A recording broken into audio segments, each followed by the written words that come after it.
Hello and welcome, beautiful souls. My name is Manpreet Kaur Tiger, and today I'm going to be talking about my book, which released last week. It's called The Soul with a Scar. So The Soul with a Scar is my journey towards healing and empowerment. In November 2018, I was feeling really sad, really down, and I actually didn't know what to do or why I was feeling all these emotions. But during this time, something inside of me told me that I should pick up my pen and paper and start writing, and I wrote endlessly, and the rest is history, and my entire journey is journaled in this book. I wrote about all the things that ever bothered me, all the things that had been hiding deep in my heart. For example, the phase of migrating to New York. I was born in a small town in Punjab, India, and then fitting in with the cool kids in high school, and then falling flat on my face after graduating from college and entering corporate America. I wrote everything that I never want to talk about with myself or other people, but this was a very unique experience for me, and it was a really nice experience because accidentally I had discovered my healing medium, and I wrote about all the things that I ever wanted to write about. And then after 7 days, I woke up on the 8th day, I realized that I can't be the only person on this planet that has gone through all these scars. We are all humans, and at the end of the day, we all go through the same scars. And I realized that I was going to be brave enough and vulnerable and share my story so I can inspire other people to talk about their scars so that we all can be free together and live a happy life.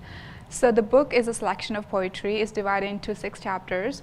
I talk about immigration, childhood. I talk about love, joy, happiness, healing, and empowerment.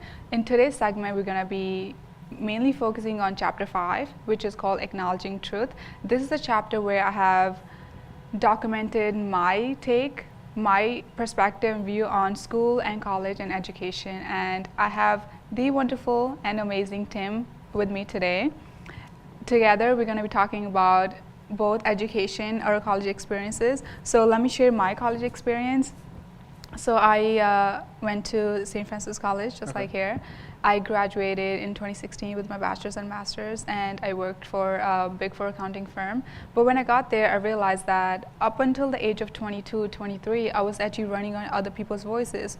I hadn't really discovered who I was. So once I left this system of school and college, that's when I realized, okay, now I have to go through this own system to discover who I am. And now, after that experience, I realized that there was so much inner work to do for me, although I had been going to school for years and learning about books and history about other countries and my own country and everything and anything, but I had never really learned about myself. So I went through this phase of learning about myself and talk about it very personally in this book, and I want to share it with you. So first, let's start. Tell me about yourself. Well, tell everyone about yourself. hello. I know. I am the president of Terrier TV, and I am a junior at St. Francis College. We were lucky enough today to have Manpreet talk about her book, A Soul with a Scar, and I'm here to just answer a couple questions for her regarding my experience so far as a student at St. Francis College, or just a student in college in general, and what that actually feels like prior to entering the corporate world, as Manpreet earlier mentioned. Yeah. Okay, fantastic. So. To start off, tell me about your college experience. How has it been? What do you love most about it? What do you wish was different? What would you like to change? Okay. Well, I play sports here at St. Francis College. I'm a Division I athlete. I play tennis, and that takes a hell of a lot of time out of my routine. And in the meantime, I have to balance classes, I have to balance clubs, I have to balance the social life all around, practicing so many hours a week. So in the process, I realized that what you like to speak about in your book is that we may go to college to get good grades, learn a profession, learn how to be a certain someone in the real world, a worker. However, we lose the time that we actually need to discover ourselves and our souls and our inner personas. I love it. I think he put it into better words than me as an author. I love it. So I love that you talk about different things that you have to go through: social life and athlete life and then academic life, and then still being who you are is difficult because there's so many things you have to do. So I'm glad that at least you know who you are.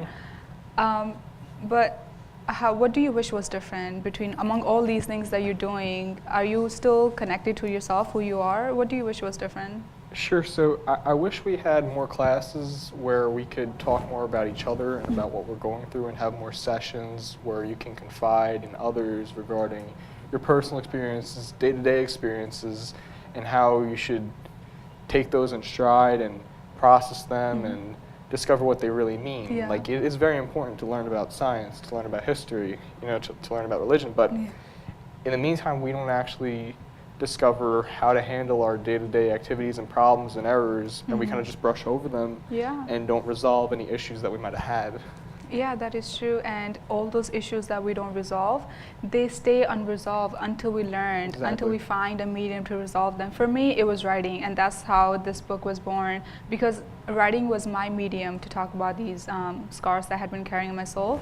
And now I want to inspire other people to find a medium they can, whether it's having a conversation with me, whether it's through writing or whether it's through, going to the gym or acting. Whatever it is that your medium, I want to inspire young students just like you to find a medium so you can talk about it, whether it's a classroom. I think that's a wonderful idea. I really feel like schools should look into that, because it's so important for young people to build that foundation, because by the time you graduate at the age of 22, you have so many years, let's say 80 years. So if you build that foundation at an early age, I think you'll be in a better position. Sure, like you develop all these skills and trades in college, but you lack to develop a sense of self in the process. So, like you mentioned, I preferred that we had more classes, more sessions where we actually got to sit down with each other and discuss our problems, our trauma, our situations, and learn how to recover from them. So what about the whole grading system? Do you wish, are you comfortable with grading? Personally, I absolutely loved learning, but I did not like the grading system at all. I loved going to a class and being blown away all the information that my professor was going to teach me, because I loved knowing different things. But at the end of the day, at the end of the week, I would have to go home and memorize all these things that I'm going to forget about the next week anyway, just for that grade. Like, what's your take on the whole grading system? The grades in your transcripts, in your report cards, we've been graded our whole lives up until pre-K, right? And it's that lack of representing the self once again. A certain GPA isn't representative of who I am. Yes. It's not something, I wear on my sleeve or something that I would tell the first person I meet about, Like, I'm a 4.0. Yeah, exactly. This is my so-and-so GPA. And, it's a sense of misdirection or misleading way of telling someone who they are, by a number. And that's not always the case. People are not numbers, they're individuals. That is true. And I'd like to add to what you mentioned before, in terms of like going through a lot and, a difficult childhood. You mentioned that you came here from India, and that's a lot to handle, and I could only imagine that someone like you would write a book like this, because there's so much that was probably brushed underneath the table and not ever resolved because of your travels and your relationships that had to be broken because of your family coming here. Yeah, that is true. It's a lot to handle. For example, if you're already born here, it's already a lot to handle, but imagine living two identities, and I talk about it in my book. So that's the common thing that anybody who has ever migrated to a different country, they have to go through that, because at home you're living a different identity, but with your friends you're living a different identity, and with your teachers and peers or people who are older than you, you're living a different identity. So it becomes really burdensome on you that you have, how are you supposed to handle all these things? So I talk about these things, and hopefully people can relate to it. I think we all go through it at one point or another. At least my purpose is to open a platform so I can inspire other people to talk about it, because we all have these scars, but it's just that some of us have a medium to talk about it, but most of us don't have a medium to talk about it. So I have published my medium so I can inspire other people to talk about their medium. So going back to education and the grading system, I feel like that whole grading and your A+ and F, that kind of that makes us very insecure from beginning age, that you're a F, and then the child goes on through their college and school and journey like, oh my God, they always told me I'm F. They always told me I'm going to be a B student or A student. But life is really different in the real world. No one's going to tell you that you're F or you're A. It's really comes down to what do you want to do with your life. So what's your take on that? Do you think that grades determine what you're going to end up doing in your life, or is it your hunger, your passion? Oh, I totally agree with your words about hunger and passion, that's more of a determining factor of your trajectory and your goals rather than I have so-and-so GPA. Yeah. A lot of famous people don't even go to college, right? Isn't Yes, that the big yeah. story, the big gimmick? Yeah. So, and there's too many examples where that's true. You know? Yeah, I think especially nowadays, I feel that nowadays people have endless options, like the whole YouTube and podcast, and you can literally do whatever you want sitting in your basement and bedroom, and you have endless opportunities. People didn't have that back then. So that's one reason it was so important to go to school, go to college. But nowadays I feel like the education you're going to receive in college, you can receive that sitting at home. You can build a career in the 4 years you're going to spend in college sitting at home.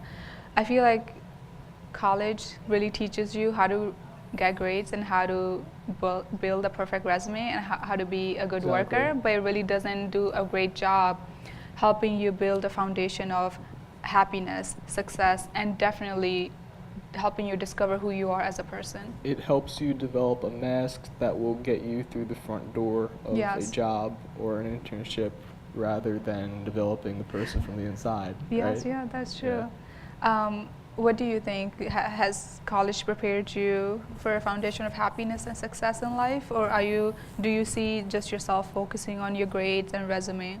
Well, I feel like I prepare myself for a foundation of happiness and success on my own in my free time, in my spare time. I work on music, I work on writing. Some of my passions are script writing, comedy, and I develop those tools with my friends and those skills through our videos that we post nice. on YouTube. And I'm a guitar player, so I work on music all the time, and that's got to do it myself. So if that was the first thing I said when I met you, that would be more in line with myself than saying I have so-and-so GPA, right? Yeah, yeah. So I feel like the work that you do on your own and in your spare time during college is more reflective of who you really are rather than what you actually do in college while you're at the school. Does that make sense? Yeah. I think that's perfectly put in. I think so many students are going to relate to that because the conversation we're having and everything that's coming out of you, I feel like every student wants to say it, but they just don't know how to put it into words. So you having here, I think they'll be at least have this conversation in their mind and go through this. So you're a junior majoring in communication? Yes, correct. So what do you plan on doing with that after you graduate in a year and a half? Now these are the real questions. I've developed a resume at the moment for an internship that I will be doing over the summer, and it involves documentary work. So possibly when I leave school, I will be able to work in certain professions regarding film, regarding video, regarding photography, that will be suited for the work I did here in college. Okay, great. So I feel like that's the school was talking. Now I want Tim to answer. So the worst, most vague answer I could have gave you.